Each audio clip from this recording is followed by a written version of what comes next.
नमस्कार, स्वागत है आपका के न्यूज में। आप देख रहे हैं हमारा खास कार्यक्रम जनहित, और जनहित में आज बात करेंगे जांच की आंच।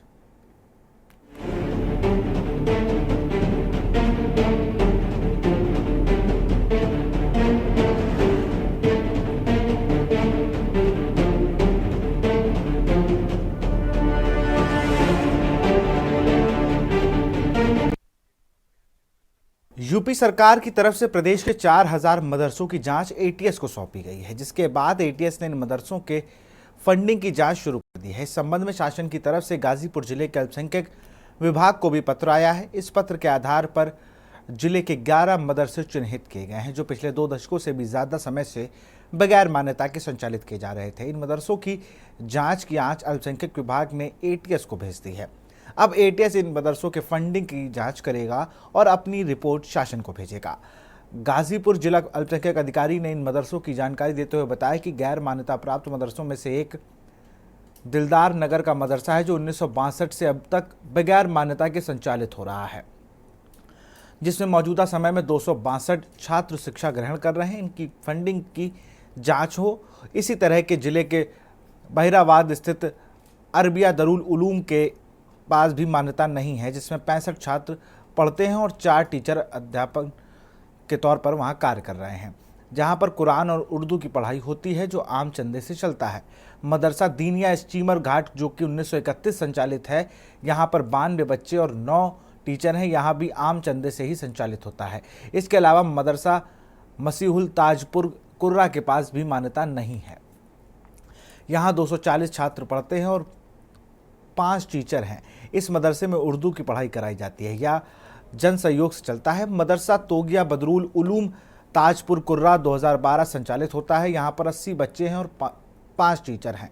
मदरसा दुरूल उलूम तोगिया सुमुल उलूम रिक्साहा में 36 बच्चे और 3 टीचर हैं। जामिया अरबिया हुसैनाबाद दिलदार नगर मदरसा 1962 से संचालित होता है। यहाँ पर 244 छात्र हैं और 15 टीचर हैं। इसके अलावा मदरसा इस्लामिया अलवारपुर मदरसा कसीमाबाद 1997 संचालित हो रहा है। यहाँ पर 70 बच्चे हैं। दान और जन सहयोग से चल रहे मदरसे। जिले के मुस्लिमपुर स्थित बच्चों का घर मदरसा 1999 संचालित हो रहा है। इस मदरसे के पास भी मान्यता नहीं है और वर्तमान में 42 बच्चे और 4 टीचर हैं। मदरसा तजवीरुल कुरान जमालपुर यूसुफपुर में भी 25 बच्चे पढ़ते हैं, जहां 2 टीचर हैं। मदरसा जामिया उबैद दिया मोहम्मदाबाद गाजीपुर में भी इस लिस्ट में शामिल है, जहां 12 बच्चे और 2 टीचर हैं। अल्पसंख्यक विभाग ने एटीएस को भेजी गई लिस्ट में मदरसा अराबिया काउंजल उलूम बहिराबाद को भी शामिल किया। यहाँ पर 70 बच्चे और 6 टीचर हैं। इन सभी मदरसों को आम लोगों से मिलने वाले दान और जन सहयोग से चलाए जाने की बात कही जा रही है। हालांकि इन मदरसों के प्रबंधकों के जरिए कभी भी मान्यता के लिए आवेदन तक नहीं किया गया है। इसी पर चर्चा करेंगे। वहाँ पर अल्पसंख्यक अधिकारी ने क्या कुछ कहा, वो भी सुन लेते हैं। तो गैर मान्यता प्राप्त जो मदरसे हैं, उनकी फंडिंग या उनके जो वित्तीय स्रोत हैं, उसके संबंध में जांच एटीएस कर रही है। तो उसमें जो सूचना है जनपद कार्यालय से एटीएस को दे दी गई है, इंस्पेक्टर एटीएस को सूचना दे दी गई है। उसमें आगे की कार्रवाई उनके स्तर से ही की जाएगी। गाजीपुर में मतलब कुल कितने मदरसे इस तरह निकल कर आए हैं? कुल 11 मदरसे ऐसे गैर मान्यता प्राप्त मदरसे हैं, उनकी सूची जो है वो दे दी गई है। तो जब गैर मान्यता प्राप्त होता तो इन लोग के मतलब कार्यभार या कैसे कार्य कैसे, क्या कोई फंडिंग से करते होंगे या क्या? जो इन्होंने अभी हमको जो सूचना दी है, उसके हिसाब से ये लोग चंदे से अपना काम करते हैं। अब वो चंदा कहाँ से मिलता है, कौन देता है, ये जो है विस्तृत जांच के बाद ही वो सारी चीजें स्पष्ट हो पाएंगी।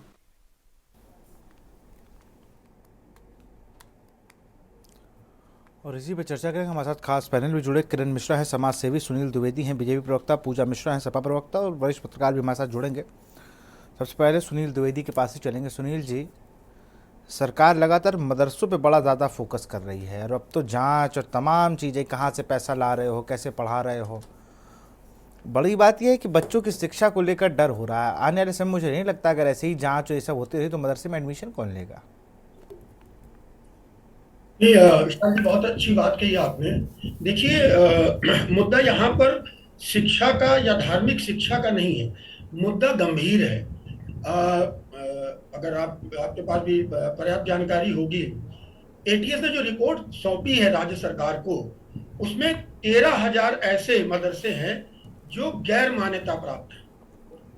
गैर मान्यता प्राप्त होते ही एक चीज बड़ी स्पष्ट हो जाती है कि आप जो शिक्षा दे रहे हैं उस प्रीमाइसेस के अंदर उस शिक्षा का क्या स्तर है, वो कितना व्यक्ति निर्माण कर रही है शिक्षा, वो कितना व्यक्तित्व निर्माण कर रही है, वो कितना राष्ट्रवादी सोच उन बच्चों में बढ़ा रही है। ये सारे मुद्दे हैं। और बड़ी खास बात ये है, इसमें से ज्यादातर मदरसे जो हैं वो बहुत संवेदनशील स्थानों पे हैं, भारत नेपाल के बॉर्डर पर हैं। आप कल्पना करिए जिनकी फंडिंग का स्रोत भी स्पष्ट नहीं है। अभी अधिकारी महोदय कह रहे थे कि पूरी जानकारी नहीं है, शायद चंदे वगैरह से चलता है या कुछ इस तरह की बात है। अब आप ये कैसे परिभाषित करेंगे? जरूर राज्य सरकार को, सुरक्षा एजेंसियों को कुछ इनपुट प्राप्त हुआ होगा और वो उनका कर्तव्य भी बनता है कि इसकी स्क्रीनिंग की जाए। आप कल्पना करिए कि ये मदरसे बिना सरकारी मदद के चल रहे हैं और वहां क्या पढ़ाया जा रहा है, क्या बताया जा रहा है, और सबसे बड़ी बात है कि देश की सुरक्षा से जुड़ा हुआ विषय है। ये फंडिंग हो रही है, फंडिंग का स्रोत क्लियर नहीं है। अब इस पे सरकार अगर कोई निर्णय लेती है, एटीएस गठित करके और एटीएस की रिपोर्ट लेती है, एटीएस जो है वो अपना अनुमोदन करती है कि इतने मदरसे बंद कर देने चाहिए, तो यहाँ पे सरकार कहाँ गलत है? ये तो राष्ट्रीय सुरक्षा का विषय है, ये समझने वाला विषय है।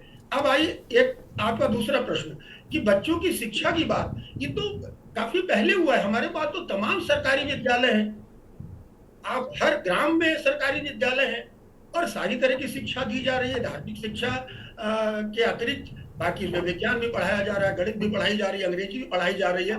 आज व्यक्तित्व निर्माण के लिए, आज विकासशील होने के लिए जिस शिक्षा की आवश्यकता है सरकार तो दे रही है ना सर, और निःशुल्क दे रही है। तो शिक्षा यहाँ विषय नहीं है, चिंता का विषय है कि इन मैं आपकी सारी बात मैं समझ गया सुनील जी, मैं आपकी सारी बात समझ गया। अच्छी चीज़ है कि सरकार जो असामाजिक तत्व वहाँ कोई ना बन पाए, बड़ा बात यही है, यही कहना आप भी चाह रहे हैं, यही सरकार भी कहना चाह रही है। दाऊद इब्राहिम, अबू सलेम और तमाम ऐसे लोग थे जो आजमगढ़ से निकले, इसका मतलब पूरा आजमगढ़ दोषी तो नहीं है। ठीक बात है। आजमगढ़ से तो बहुत लोग निकले, कैफी आजमी साहब भी वहीं से निकले हैं, तो वही कह रहा हूँ। तो इसीलिए बिल्कुल गाजीपुर भी क्रांतिकारियों की धरती है, मीर अब्दुल हमीद की धरती। और अगर वहाँ पर 1931 से कोई मदरसा चल रहा है, मैं सिर्फ एक मदरसे की बात कर रहा हूँ, बाकी अन्य नहीं, जो 1962, 1950, जो 1931 से चल रहा है, तो जाहिर सी बात है वहाँ पर उस मदरसों पर भी शक है जो आम चंदे से चल रहे हैं। तो सबका, ये तो सरकार का, ये तो मुझे लगता है वहाँ लोकल जो प्रशासन है उनका फेलियर है कि अगर उन्होंने आवेदन, जैसे कोई कहता है मैं सरकारी कोई सुविधा क्यों लूँ, लेकिन उसे समझाया जाता है मैं कैसे लूँगा, ये ऐसे ऐसा प्रोसेस ऐसे लीजिए। क्या वहाँ पर अधिकारियों का फेलियर नहीं है कि जब एटीएस जांच करने आया, एटीएस ने जब सारे इनपुट खंगाले तब उनको पता चला? नहीं, ये तो जिले लेवल पे भी कार्रवाई हो सकती थी। कोई 1931 चीज चली आ रही है, अब वो 2024 में ये है कि उसकी फंडिंग कहां से हो रही है? देखिए विशाल जी, आपका प्रश्न बहुत अजीब है और मैं इस चीज को मानने में मेरे को कोई गुरेज नहीं है कि वास्तव में कहीं ना कहीं ये प्रशासनिक जो व्यवस्था थी उसकी आंखों के नीचे ये सब चीजें होती रही, उसकी जानकारी होनी चाहिए। 1962 से है। मैं अभी यहाँ पे ये कुछ नहीं कहने जा रहा हूँ कि किसकी सरकार थी उस समय, किसकी थी, आज किसकी है। जो भी सरकार है दायित्व उसका बनता है, लेकिन मेरा एकमात्र कहना यह है कि विषय जब संज्ञान में आया, जब जागे तब सवेरा। मैं ये नहीं कह रहा हूं, अभी तक सरकार ने ये कहा नहीं है कि इन मदरसों में कोई अवैध कार्य हो रहा है, सरकार ये नहीं कह रही है। सरकार ये कह रही है कि इसकी स्क्रीनिंग होनी चाहिए कि कहीं कोई ऐसी संभावना तो नहीं बन रही है। यहाँ पे अभी दोषारोपण तो किसी का नहीं हुआ है सर। वहां पे तो केवल एक बात ये कहने की है कि हमें इनकी आय के स्रोतों को जानना चाहिए, किस तरह का व्यक्तित्व निर्माण हो रहा है, किस तरह की शिक्षा दी जा रही है, वहां के बच्चे निकल करके देश के विकास में कितनी सहभागिता कर रहे हैं, ये सब चीजें जरूर जाननी चाहिए। भाई शैक्षिक संस्थान है, हम सब उसका सम्मान करते हैं, चाहे वो धार्मिक शिक्षा दी जाती हो, कुरान शरीफ पढ़ाई जाती हो, व्यक्तित्व निर्माण की चीज है। इसको हम लोग गलत कहाँ कह रहे हैं? हम तो केवल एक संभावना है। आप देखिए, आज की डेट में जब पूरा विश्व आतंकवादी घटनाओं से भयभीत है, तो आपको फूंक फूंक के कदम रखना पड़ता है। आपको सारे सोर्सेज को राष्ट्रीय ब्रॉडर नेशनल इंटरेस्ट में चेक करते रहना पड़ता है समय समय पे। और ये जानकारी आई है तो एटीएस ने इसमें अपनी रिपोर्ट दी है। इसमें ऐसी कोई बहुत बड़ी चर्चा या हाय तौबा का विषय है नहीं, और ना ही किसी वर्ग विशेष को टारगेट किया जा रहा है। एक सामान्य प्रक्रिया है जो होती है। विशाल जी जी बिल्कुल, पूजा मिश्रा के पास चलेंगे, चूंकि सपा की प्रवक्ता है। आप लोग का क्या स्टैंड है इस पूरे चीज़ों को लेकर? विशाल जी आपको नमस्कार, और साथी प्रवक्ताओं को भी मेरा नमस्कार। तो विशाल जी, मुझे लगता है कि मदरसे की ये मामला चल रहा है, इस साल जब से शुरू हुआ है तब से चल रहा है, और इन्हीं के जो है मेंबर हैं बीजेपी के, जो कि चेयरमैन है यूपी मदरसा एजुकेशन बोर्ड के इफ्तिकार अहमद जावेद जी, और उन्होंने ना जाने कितने पत्र लिखे मुख्यमंत्री जी को, क्योंकि 2015 में रिकॉग्निशन प्रोसेस हुआ था मदरसों का, उसके बाद में रिकॉग्निशन प्रोसेस ही नहीं किया गया। जबकि नियम है कि recognition process time to time होते रहने चाहिए, ताकि आपको पता तो चले कि कितने मदरसे जो है कार्य करने लायक है, या आप क्राइटेरिया को फुलफिल कर रहे हैं, कितने नहीं कर रहे हैं, जो नए आए हैं वो रिकॉग्निशन के लायक है भी कि नहीं है। ये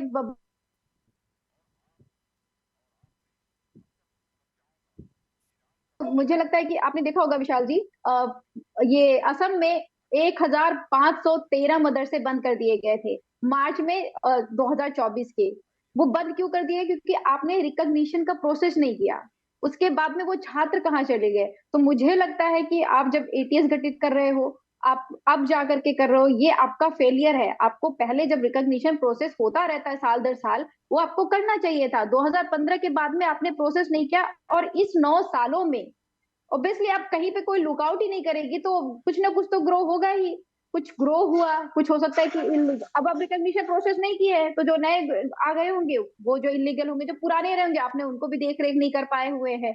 तो अब जाकर के अगर अभी इन्होंने कहा कि हम एक्शन नहीं ले रहे, आसाम ने अपने ले लिया था, आपने छात्रों को कहाँ एकोमोडेट करना है, कहाँ नहीं करना है, इसका तो विचार ही नहीं किया। भाई छात्रों की गलती तो है नहीं। आपको एक्शन लेने से पहले, मैं अभी फिर कहूंगी कि चलिए ठीक है, अगर लिस्ट निकल करके आ रही है कि 4000 में है, जहां पे वो सोर्स नहीं बता पा रहे हैं, ठीक है, मदरसे सोर्स नहीं बता पा रहे हैं, आपने रिकॉग्निशन प्रोसेस नहीं किया, पर उनमें छात्रों की गलती तो नहीं है।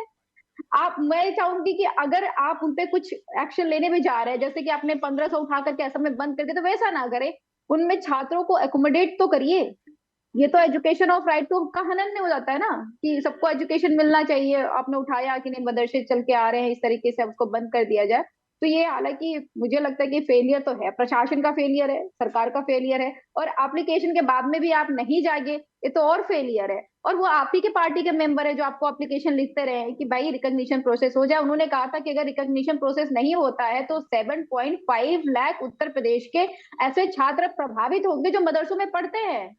और 9 साल उनकी एप्लीकेशन था कि भाई 9 साल हो गया हुआ है, आप रिकॉग्निशन प्रोसेस कर दीजिए ताकि ये छात्र जो है प्रभावित ना हो। जिस समय भाजपा ने अपना एजेंडा चलाया हुआ था ये पसमदा मुस्लिम के बारे में लेकर के, शायद बैकवर्ड मुस्लिम कहते, मैं बहुत क्लियर नहीं हूँ, तब उन्होंने बोला था कि ये वो छात्र प्रभावित होंगे। तो आपकी रेस्पॉन्सिबिलिटी थी कि आप रिकॉग्निशन प्रोसेस करते। अभी आपने एटीएस कर रखा हुआ है, अच्छी बात है, अगर आप अच्छा कार्य करिए।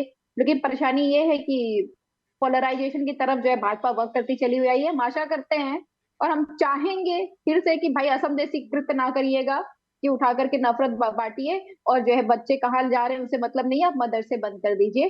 अब उनकी जिम्मेदारी है वो कहाँ चले जाए, एजुकेशन होता है कि नहीं होता है, ये भी सरकार की जिम्मेदारी है कि मदरसों को टाइम टू टाइम रिकॉग्निशन मिलता रहे। जो नए मदरसे आ रहे हैं क्राइटेरिया फुलफिल कर रहे हैं कि नहीं, अगर आप बंद कर रहे हैं तो वो छात्र कहाँ जा रहे हैं, उनको कहाँ आप एकोमोडेट कर रहे हैं, ये जिम्मेदारी उनकी है।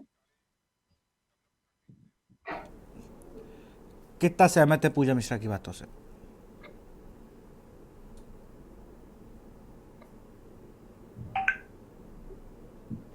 किरण जी, आपको मेरी आवाज आ रही है? हेलो जी। जी सुनील जी, मैं जी प्रश्न कीजिए विशाल जी, प्रश्न कीजिए। आप कितना सहमत है पूजा मिश्रा की बातों से?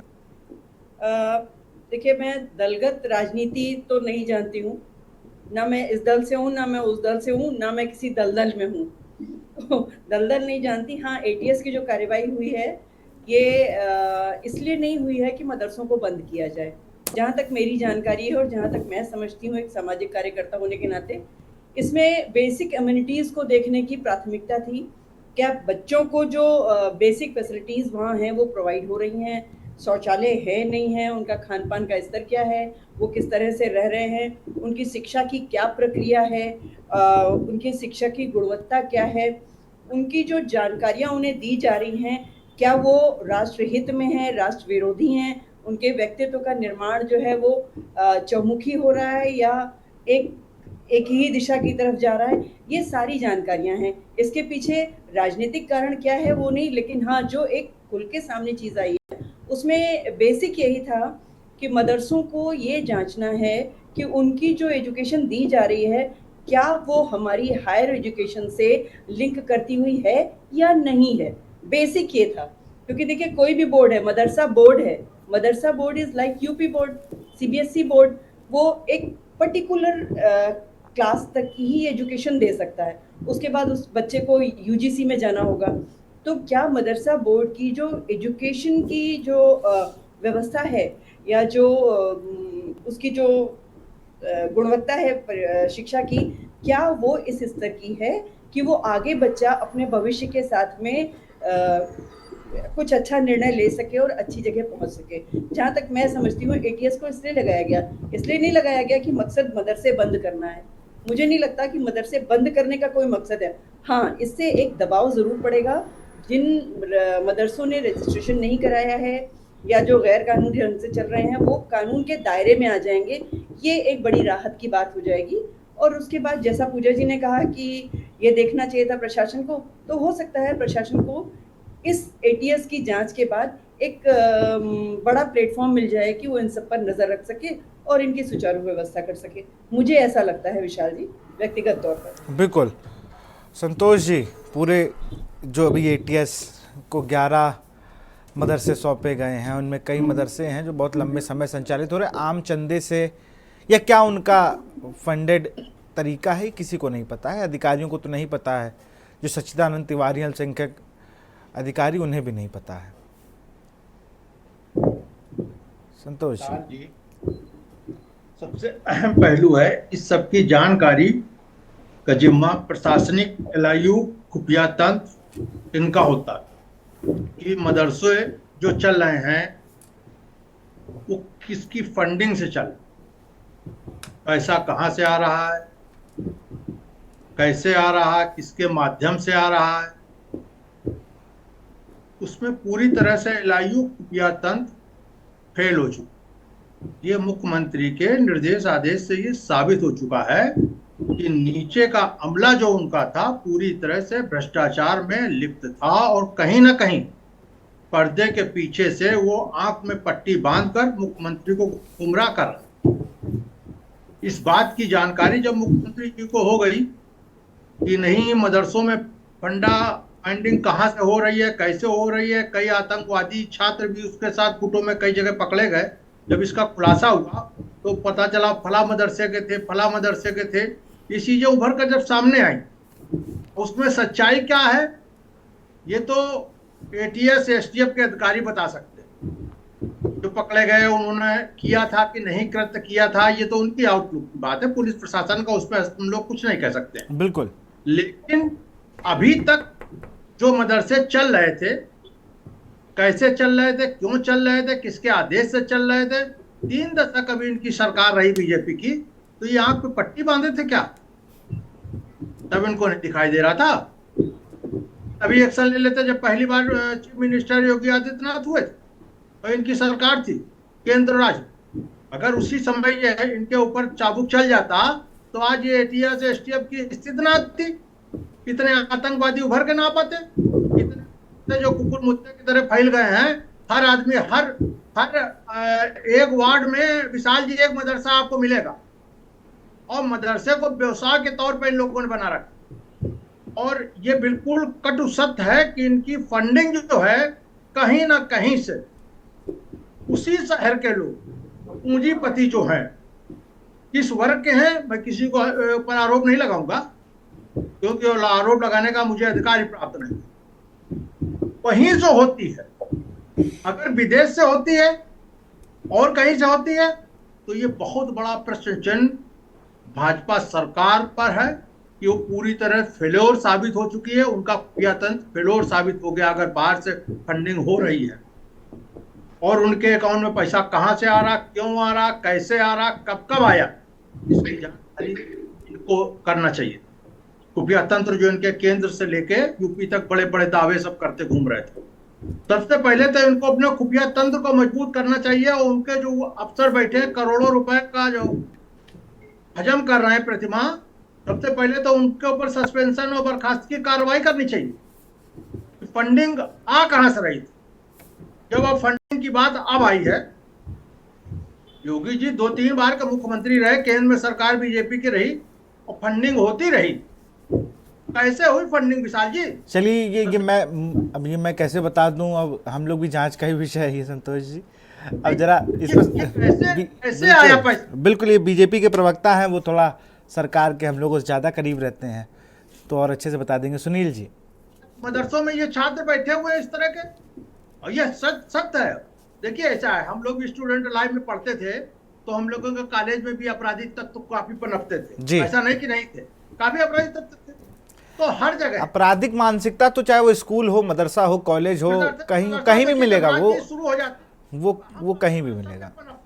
हम लोग राजनीति करते थे तो हम लोग पर अपराधी मुकदमे दर्ज होते थे, हम लोग भी कट्टा तमंचा ये सब कहाँ कैसे आया देखने में समझते थे उसको, हॉस्टल में रह के। तो ये कहना कोई अतिशयोक्ति होगा। देखिए ये जो मदरसे में बच्चे पढ़ रहे हैं तो उसमें 5 उंगलियां बराबर नहीं। बिल्कुल, कुछ कट्टरवादी बन जाते हैं, कुछ पढ़ जाते हैं, कुछ पैसे के लालच में पाकिस्तानी एजेंट बन जाते हैं, जो एजेंट के रूप में बाद में उभर के आते हैं। अब पकड़े कहाँ जाते हैं? अपने इंडिया में पकड़े जाते हैं कि पाकिस्तानी एजेंट है। तो भाई सबसे बड़ा प्रश्न चिन्ह तो आप पे है, मनवर सरकार का है। ये एजेंट कैसे बन गया, इसके अकाउंट में पैसा कैसे आ गया, कहां से आ गया, आपका खुफिया तंत्र क्या कर रहा था, सो रहा था, तब कहां था एएसआई एसटीएफ। और छात्रों की बात, भविष्य की बात है, जो मैडम ने भी कहा और पूजा जी ने भी कहा, ये सही है, 5 उंगलियां बराबर नहीं होती। और मेरा तो सीधा सवाल है, मैं भाजपा, संतोष जी, मैं भाजपा को नहीं कह रहा हूं, मैं किसी दल को नहीं कह रहा हूं। 1931 से एक मदरसा चल रहा है, उस टाइम क्या अंग्रेजों से एफिलिएशन कराते? उसके बाद ये तो आपका काम था, ये तो सरकारों का काम था, किसी सरकार ने नहीं किया। तो ये फेलियर तो गवर्नमेंट का है, ये वहां के अधिकारियों का है। और सरकार को इस पर नजर रखनी चाहिए तो तभी से। खैर चलिए, नजर अब रखी जा रही है, चूंकि इस समय देखिए विशाल जी, गतिविधियां बड़ी ही अजब हो गई। अब देखिए विस्फोटक स्थितियां बन चुकी, ठीक है। अब चूंकि हर जगह आप देखिए आतंकवाद किस तरह पनप रहा, सबसे बड़ी बात है, ये सबसे बड़ी बहुत अहम चुनौती है बीजेपी के लिए कि पनप रहा है, उसको कैसे कंट्रोल किया जाए। चलिए मैं आपको रोकूंगा संतोष जी, आपको रोकूंगा संतोष जी। पूजा मिश्रा कुछ कहना चाह रही, पूजा जी। बिल्कुल बिल्कुल आऊंगा आपके पास संतोष जी। पूजा जी, देखिए विशाल जी को सुना, मुझे पता था कि एटीएस का काम ये कभी तो हो नहीं सकता कि वो शिक्षा की गुणवत्ता देखे, क्योंकि उसका फुल फॉर्म ये होता है कि एंटी टेररिस्ट स्क्वाड। इन्होंने बोला कि जो इनको जानकारी है, एटीएस का काम है जाकर के शिक्षा का गुणवत्ता देख रहा था। नहीं, शिक्षा गुणवत्ता देखना उनके कार्यभार में आता ही नहीं है। वो ये देख सकते हैं कि आतंकवादी गतिविधि तो नहीं चल रही है, वहां पे फंडिंग कहाँ से आ रही है, उसकी संरचना ऐसी तो नहीं बनी हुई है जिसको हार्म पहुंचे। शिक्षा की गुणवत्ता तो शिक्षा मंत्रालय ही देखेगा ना। कैसे बात, मतलब मुझे बड़ा ये ताजुब लगा था, मैं इसलिए बार बार उसका कंफर्मेशन देख रही थी कि एटीएस क्या ये कर सकता है कि एटीएस को लगा दिया गया, वो जाकर के मदरसों में शिक्षा का गुणवत्ता देख रहा है। तो मैं इस चीज से नहीं एग्री करती हूँ। हाँ, अगर अभी बोला कि मुझे नहीं लगता कि इन्होंने कहा कि मदरसों को बंद किया जाएगा, ये तो जो है जब असम में बंद किया गया तब भी नहीं बोला गया था, तब भी यही हो रहा था कि जांच चल रही, मदरसों को बंद नहीं किया जाएगा। ये कौन सी जांच होती है कि जहां पे आप जो है रिकॉग्निशन प्रोसेस नहीं करते हैं जो आपको ईयरली करनी चाहिए? ये कौन सी जांच होती है कि आप रेस्पॉन्सिबिलिटी नहीं उठाते और अचानक से आते हैं कहते हैं नहीं ये 1500 या 2000 या 4000 मदरसों का रजिस्ट्रेशन नहीं है, या फिर इनका रिकॉग्निशन प्रोसेस नहीं हुआ है, अब इनको जो है बंद कर दिया जाएगा, छात्र चाहे जहां जहां पे भी चले जाए। तो मुझे लगता है कि ये सरकार की जिम्मेदारी बनती है कि इस तरीके के जो कार्यों में संलिप्त है, उससे बेहतर होता है कि मैं एग्री करूंगी संतोष जी से कि आप क्यों नहीं कर रहे थे। मैं तो कहती हूँ कि जब आपके पास एप्लीकेशन पढ़ रहे थे तो आपने क्यों आप उन एप्लीकेशन का संज्ञान नहीं लिया? आप वेट कर रहे थे क्या कि एक दिन ऐसा जब आएगा और हमें लगेगा कि हम इसका पॉलिटिकल लाभ ले सकते हैं, तब हम ऐसी कार्रवाई करेंगे ताकि हम उसका पॉलिटिकल लाभ ले सकें। चलिए, आप सब बने रहिए हमारे साथ। आऊँगा किरण जी, आपके पास आऊँगा। यहाँ पर वक्त है एक छोटे से ब्रेक का। ब्रेक के बाद आपका स्वागत है। ब्रेक से पहले सामाजिक कार्यकर्ता किरण मिश्रा जी कुछ कहना चाहती। किरण जी। विशाल जी, मैं पूजा जी की बात का जवाब देना चाहूंगी।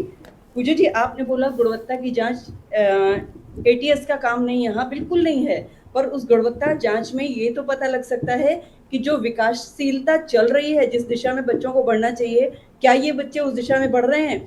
अगर तो नहीं एटीएस बढ़ रहे का हैं, उसका गठन तो नहीं किया गया, इतना शिक्षा मंत्रालय को भेज देते। पूजा जी, उनको बात अपनी कंप्लीट कर लेने दीजिए ना। पूजा, उनको अपनी बात कंप्लीट करने दीजिए, मैं आऊंगा आपके पास। बिल्कुल, एटीएस का काम। अरे मैं आऊंगा पूजा जी, मैं आऊंगा आपके पास।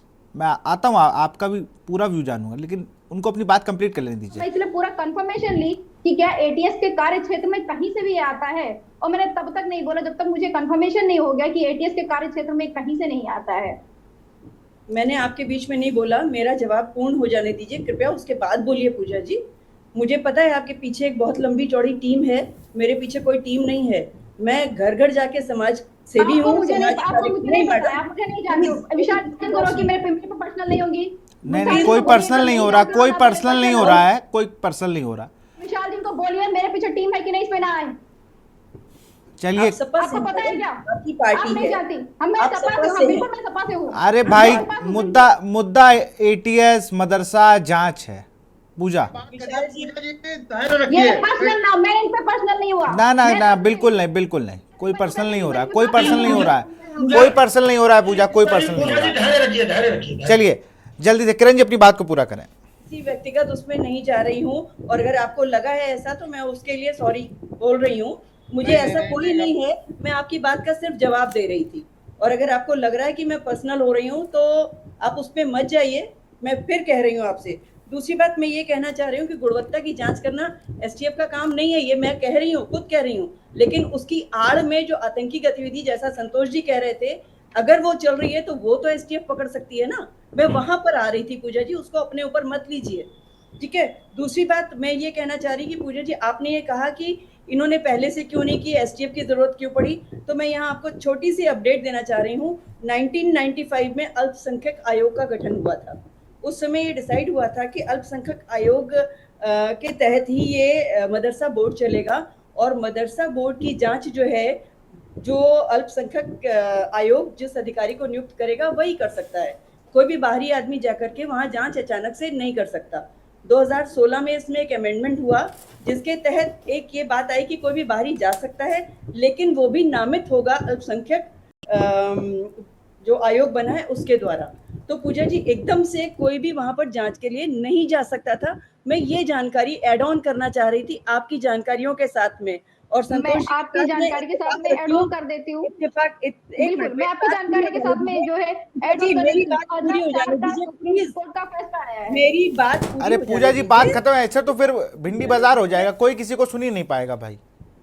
अगर पूजा जी कुछ कहना चाह रही हैं तो फिर वो ही बोलना। विशाल जी, मैं चुप हो जाती हूँ, कोई दिक्कत नहीं, आपने जल्दी से अपनी बात को पूरा करें। नहीं, मैं संतोष जी से भी इत्तेफाक रखती हूँ कि संतोष जी ने कहा कि सरकार ने क्यों नहीं नजर रखी, सरकार का फेलियर है। 100% है।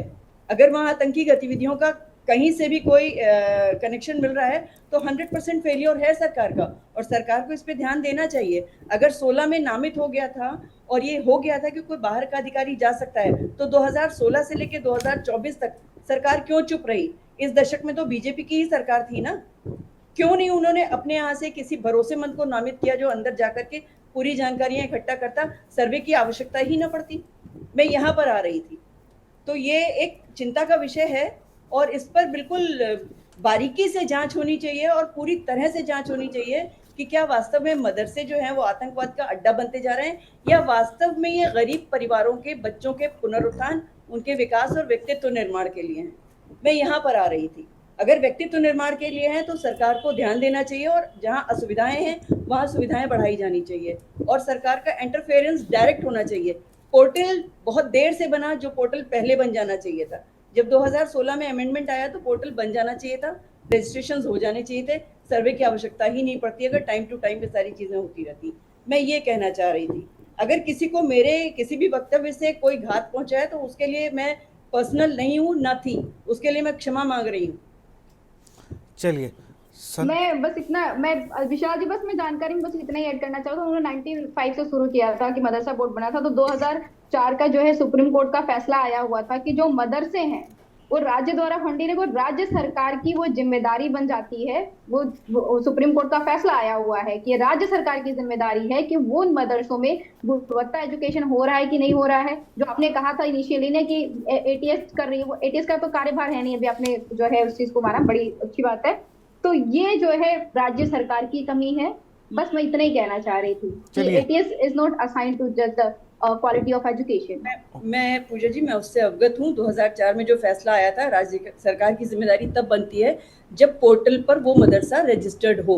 मदरसा दिख नहीं रहा है तो राज्य सरकार की जिम्मेदारी वहां पर नहीं बनती है। मैं यहाँ पर आपसे इत्तेफाक नहीं रखती हूँ। बस इतनी सी एक बात है। चलिए सुनील जी जवाब दीजिए। देखिए, ये मैंने किरण जी को भी बहुत ध्यान से सुना, सब लोगों को ध्यान से सुनने के बाद विषय यहाँ पर ये है कि सरकार पे दोषारोपण करें, भाजपा का 2 दशक का कार्यकाल, उससे पहले सपा का, फिर बसपा का। मुद्दा यहाँ पे ये नहीं है। जब ये चीज, कोई भी चीज आज पूरे विश्व में जिस तरह की घटनाएं, दुर्घटनाएं, आतंकवादी घटनाएं बढ़ती जा रही हैं, तो कहीं ना कहीं इन्वेंशंस होते हैं, नई नई चीजों पे जा करके इन्वेस्टिगेटिंग एजेंसीज जो हैं वो पॉइंट आउट करती हैं। कुछ ना कुछ तो इनपुट आया है एजेंसीज के पास ना, कि हाई अलर्ट पे फिर सरकार आई है। मैं मान लेता हूँ, एक प्रवक्ता होने के नाते भी मान लेता हूँ कि ये कार्य हमें और थोड़ा पहले से कर लेना चाहिए। एक चीज मैं किरण जी और पूजा जी की बात से यहाँ पे थोड़ा सा डिफर करूंगा। मैं भी देख रहा था, ये एटीएस की बात हो रही है बार बार। इनफैक्ट एसआईटी गठित हुई है, एटीएस गठित नहीं हुई है। ATS is a force, it is being operated by civil police and that STF.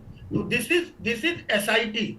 SIT एक टीम बनाई जाती है संभावित विभागों के अधिकारियों की, जो विवेचना करती है। तो ये बार बार जो एटीएस पे आप लोग जा रहे हैं, ये पूरी न पूरी परिभाषा को बदल दे रहा है। तो ये थोड़ा सा एक अमेंडमेंट मैं करना चाह रहा था। तो this is SIT, this is not ATS. SIT जांच कर अपनी रिपोर्ट एटीएस को दे रही है।